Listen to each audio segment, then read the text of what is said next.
All right, let's get into it. Today, we're tackling a huge topic. I mean, it's probably one of the most powerful and debated concepts in the entire world, and it's basically the foundation of our entire society. We're talking about the state. I mean, just think about it for a second. The state is literally everywhere. It's the ultimate authority in our lives, right? It collects our taxes, it builds the roads we drive on, it educates our kids, and when it decides to, it sends people off to war. It really does shape who we are from the moment we're born.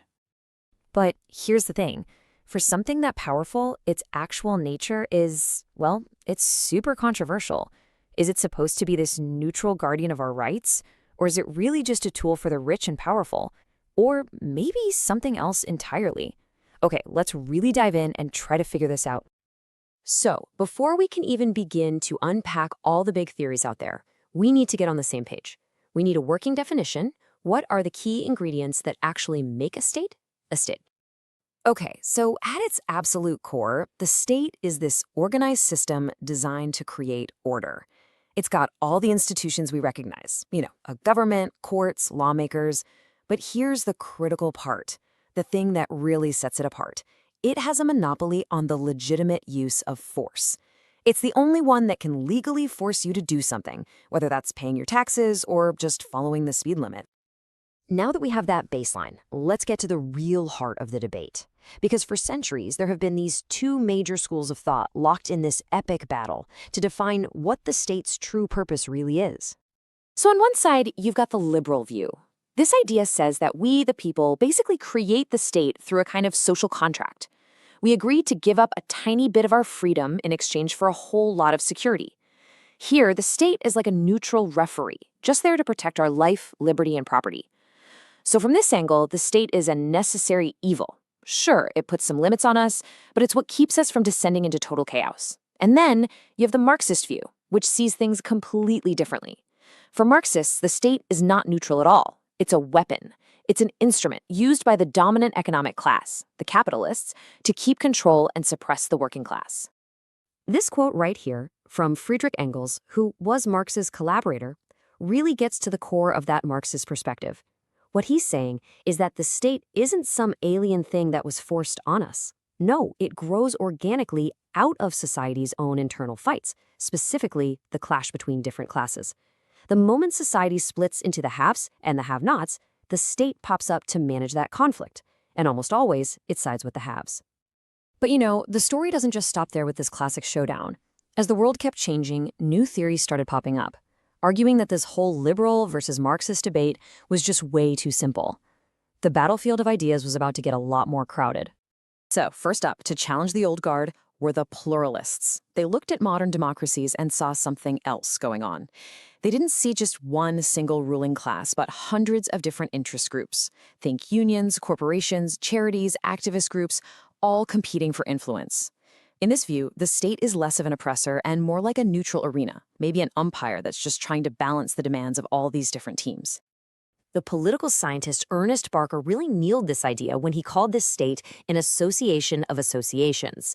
Its main job isn't to rule with an iron fist, but to adjust and mediate, making sure that no single group gets way too powerful. It's a totally different picture from the all-powerful state the liberals and Marxists were talking about. And then came the feminist critique, which pointed out this massive blind spot in pretty much all the theories that came before: gender. Feminist thinkers argue that the state is fundamentally patriarchal. It wasn't created in a vacuum, it grew out of societies where men already held most of the power.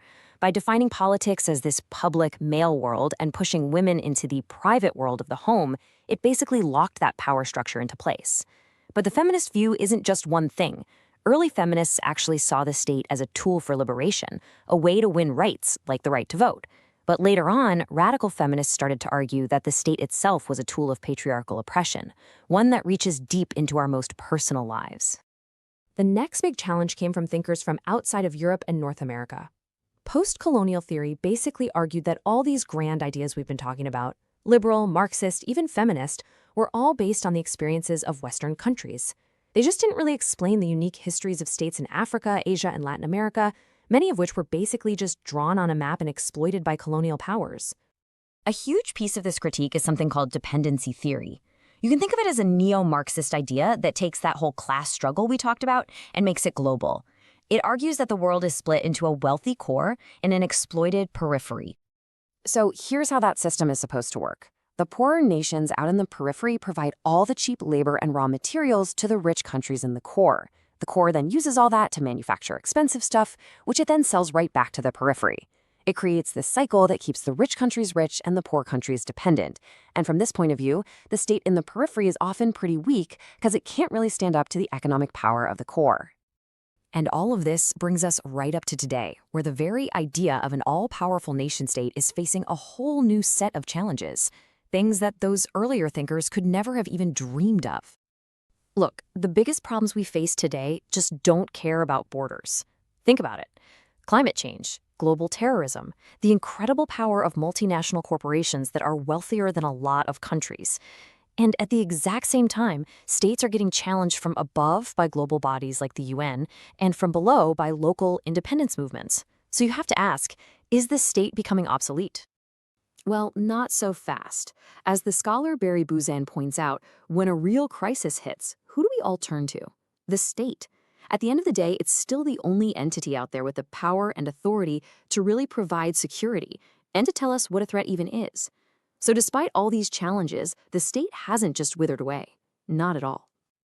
So where does all of this leave us? After this whole journey through clashing ideas and modern crises, what can we really say about the future of the state? I think the biggest takeaway here is the state's unbelievable resilience. It's been pulled in a million different directions by all these theories. It's been challenged by massive global forces.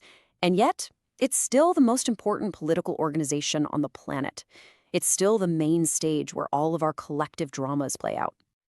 And that leaves us with the final question, doesn't it? We've seen the state as a referee, an oppressor, a marketplace, a patriarch. It's been challenged and even declared obsolete. But it's still here.